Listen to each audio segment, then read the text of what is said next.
Rebonjour tout le monde et encore toute ma gratitude pour tous vos emails, tous vos messages et voilà, ça fait toujours beaucoup de bien au cœur et la gratitude fait partie des grands principes de guérison, donc merci aussi à vous et quel bonheur aussi j'ai de vous voir et de vous retrouver dans les stages. Je m'aperçois que je rencontre des âmes absolument magnifiques, des artisans investis. Et waouh, moi ça renforce mes espoirs, mon espérance et la conviction qu'on est véritablement sur cette rampe de lancement et que la destination est absolument superbe.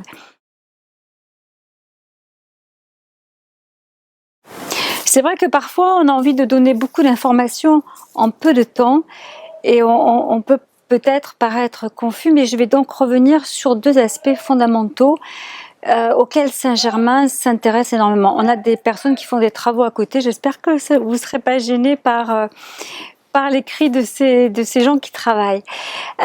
Donc on a été doté de plein de bénédictions, de dons, de potentiels, etc. Et bien sûr, il nous est demandé de les révéler, de les comprendre, de les appliquer. Mais il y a on va dire deux facteurs, deux paramètres fondamentaux dans ce que j'appelle la divine co-création et dans votre rôle à jouer ou dans notre rôle à jouer dans la manifestation de ce paradis sur terre et de ce nouveau monde. Ces deux facteurs sont le temps et le choix, ce qu'on appelle le libre arbitre. Mais il y a tellement eu d'écrits sur le libre arbitre que j'aime bien l'appeler le choix. Le temps. Beaucoup de philosophes ont évoqué ce temps qui passe, ce temps qui tue, que la vie finit par un naufrage. Et tout ça, ce sont des croyances qu'il va falloir vraiment sublimer. Le temps, j'aime beaucoup quand Sénèque parle du temps. Il dit que c'est une valeur que l'humain n'a pas suffisamment estimée. Alors oui, la vie est beaucoup plus courte que ce qu'on pourrait croire, bien que je pense que maintenant on va vivre beaucoup plus longtemps. Et il va nous être demandé de comment on va optimiser ce temps qui est un vrai cadeau et qui appartient à tout le monde. Et dans ce temps, on perd, ce que Saint-Germain nous fait comprendre, il n'y a pas que lui, c'est qu'on gaspille beaucoup de notre temps dans différentes activités ou dans différentes façons d'être ou de penser ou de se comporter. Donc on nous demande de revaloriser ce temps et de se dire que chaque minute, chaque seconde, ce sont des perles précieuses que l'on va utiliser pour véritablement sublimer ce que nous sommes et sublimer ce monde. Alors on ne peut pas sublimer sans faire ce choix, le choix. Qu'est-ce que c'est que le choix ? Pour comprendre la puissance de ce choix, de ce libre arbitre qui est un cadeau qui nous a été offert depuis le premier temps de notre création, pourquoi on a eu ce choix et ce libre arbitre ? Parce qu'on est venu expérimenter sur Terre nos capacités de co-créateur. Et ces capacités de co-créateur, elles s'appuient sur ce choix, ce libre arbitre. Ça veut dire quoi ? C'est pas simplement la capacité de dire oui ou non, ou de savoir ce que l'on veut. Il faut savoir qu'à chaque seconde, à chaque battement de cœur, à chaque souffle, nous recevons de notre présence je suis, et donc elle-même de la source de notre Père, Mère divin, des milliards et des milliards d'électrons, d'une beauté et d'une pureté à couper le souffle. Ce flot d'énergie passe par notre chakra coronal, qu'on appelle la couronne des Elohim d'ailleurs, mais ça on reverra ça sur une autre vidéo. Et ce flot d'électrons qui est absolument comme une cascade de diamants arrive dans notre cœur, notre triple flamme, et là elle va jaillir comme une source de jouvence. Et ça c'est vraiment le don. Ce don, c'est cette énergie qu'on appelle trop souvent énergie, alors que c'est une puissance d'amour divine, cette énergie, et il nous est demandé de la qualifier, cette énergie. Et nous allons la qualifier comment ? Par chacune de nos pensées, chacune de nos émotions, chacun de nos actes, chacune de nos croyances, chacune de nos intentions, chacun de nos désirs. Sauf que pendant des millions, je dirais, d'années, depuis la chute, nous n'avons plus compris la gravité et l'importance de ce choix.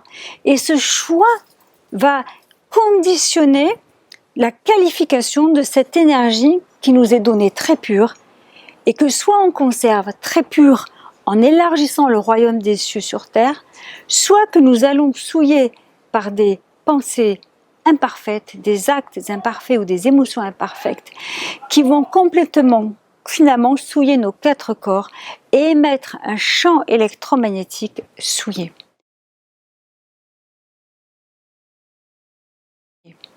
L'image qui a souvent été montrée, ou ce que Saint Germain explique par rapport à ces électrons, c'est que cette cascade devrait vraiment comme un bouillonnement repartir dans l'atmosphère, dans notre sphère d'influence, comme des myriades de petites étoiles, et vraiment participer à la création de ce qu'il y a de plus beau et d'expanser les merveilles de notre Père Mère divin. Sauf que ce n'est plus le cas, nous ne faisons plus ça. Et ce qui sort de nous, ce sont des cascades souvent de flots. Alors, on a beaucoup travaillé, mais presque de la boue, c'est comme souillé. Mais ce qu'il faut comprendre, c'est qu'un électron ne peut jamais être souillé. Et qu'au cœur de l'électron pulse toujours le concept immaculé de notre beauté, de notre divine réalité, et de son rôle qu'il a joué dans sa combinaison, sa cohésion après qu'il va avoir avec d'autres électrons, d'autres atomes pour former la matière et manifester ce qui doit être manifesté. On a émis ces électrons encapsulés d'imperfection. Mais qu'est-ce que font ces électrons dans leur course dès qu'ils sortent de nos pensées, de nos émotions, de nos actes? Ils vont bien sûr se répandre dans l'atmosphère de la Terre, et par le principe de cause à effet, par le principe de la radiation, de la magnétisation, par le principe de ce qui se ressemble s'assemble, ces électrons vont attirer à eux la même fréquence vibratoire. Et si cette fréquence est lourde, c'est-à-dire elle va attirer donc l'électron, donc comme c'est des vagues d'électrons, ces vagues vont attirer les mêmes fréquences. Qu'est-ce qui va se passer? C'est que l'électron va être de plus en plus lourd, densifié. Et donc, l'électron va aller se poser là où l'intention se pose. Puis, dans la loi de cause à effet, l'électron revient toujours à la source. C'est l'effet boomerang, c'est l'effet de principe de cause à effet. Donc ça revient toujours à l'expéditeur, au créateur. Sauf que ça nous revient amplifié. Et quand ces électrons nous reviennent amplifiés sous multiples formes, c'est véritablement un choc. Et c'est ce que nous vivons aujourd'hui, c'est-à-dire que chacun d'entre nous s'est tellement souillé et a tellement encapsulé ces électrons, qu'ils soient les électrons qui animent les émotions, les pensées, notre corps physique ou même notre corps éthérique, ces électrons sont encapsulés et demandent à être nettoyés, purifiés, et ils vont créer finalement en nous la qualité vibratoire avec laquelle ils sont chargés. Donc, qu'est-ce qui est important? C'est de se dire, ok, je me suis souillé, mes électrons sont souillés. Il faut donc que je les nettoie. Déprogrammation, purification, transmutation. Sauf que ce qui est très important, et cette responsabilité qui nous est demandée dans cet espace-temps si précieux, justement de bascule de dimension, c'est de ne plus souiller ces électrons, de ne plus les encapsuler de manteaux sombres parce qu'on en a marre du voisin, parce qu'on donne le pouvoir à des situations, des gens. Je vous prends l'exemple du masque. Le masque que nous portons tous pratiquement dans le monde entier. Ce masque, oui, c'est un inconvénient. Oui, on n'est pas fait pour porter un masque. Oui, il y a la polémique. Doit-on le porter, pas le porter? Les anti-masques, pour les masques. Le problème, il n'est pas là. Parce que dès lors qu'on rentre dans une polémique, qu'on rentre dans des conflits de croyances, des conflits d'idées, des conflits de perception, on crée de la dualité. On crée de la négativité. Et cette négativité va encapsuler l'électron. Alors, oui, je donne du pouvoir au masque si je me dis que c'est insupportable, qu'il y en a marre. Enfin, ma réaction, c'est le choix. C'est le choix dont je vous parlais. Je continue à pouvoir penser, bouger, manger, digérer, vivre grâce à ces cascades d'électrons qui sont comme des diamants. Et moi, je n'ai quelque part plus le droit, quand je connais les lois divines, de me laisser transporter dans des processus de dualité, des processus de prise de position, voilà, qui finalement ne dégagent pas la sérénité et qui montrent que je donne le pouvoir à des circonstances extérieures qui ne méritent pas. Alors le masque, Marie, elle vous dirait, bien sûr que ça fait drôle de vous voir tous vous déplacer dans ce monde avec ce masque, d'ailleurs qui est souvent en blanc et bleu, les couleurs de ses tenues. Mais elle dit, je vous ai tellement souvent demandé de sceller vos lèvres afin que de votre bouche ne jaillisse que la beauté, la splendeur, la magnificence, la co-création la plus délicate et la plus tendre envers vous-même et les autres. Ce que nous dit aussi Saint Germain, c'est que donc si on magnifie cet aspect de se dire peut-être que ce masque finalement, il nous oblige à nous taire et à arrêter de faire le choix de mots qui sont plus des mots assassins que des mots qui construisent. Saint-Germain, autrefois j'étais dans le train et j'avais vraiment cette présence incroyable parce que j'observais et finalement on se regarde énormément et on s'aperçoit que malgré le masque, les regards sont beaucoup plus prolongés, beaucoup plus profonds qu'avant. Et finalement un visage qui sourit, même avec le masque, le front sourit, les yeux sourient, tout sourit et dans les yeux il se passe des choses extraordinaires. Alors oui, faire 8 heures de train avec un masque, oui c'est difficile, mais mon choix est de dire est-ce que je vais me laisser m'affecter, m'agacer, me perturber parce que je suis obligée de mettre ce masque.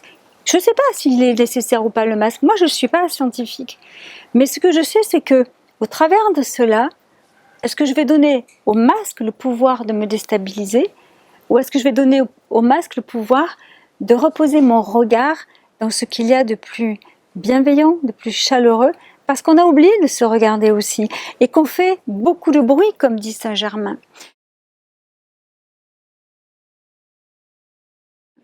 Donc, le choix dont je vous parle, dans cet espace-temps où on est mis à l'arrêt pour nous reprogrammer, pour travailler sur notre ADN et comme je vous l'ai dit, extraire de cet ADN tous ces processus de dégénérescence, beaucoup de croyances et de convictions qui finalement continuent à nous invalider.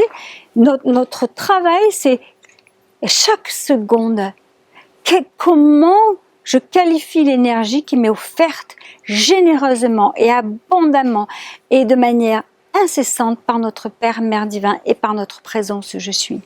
Et c'est là, si on se posait la question, on s'apercevrait qu'il y a un gaspillage monumental.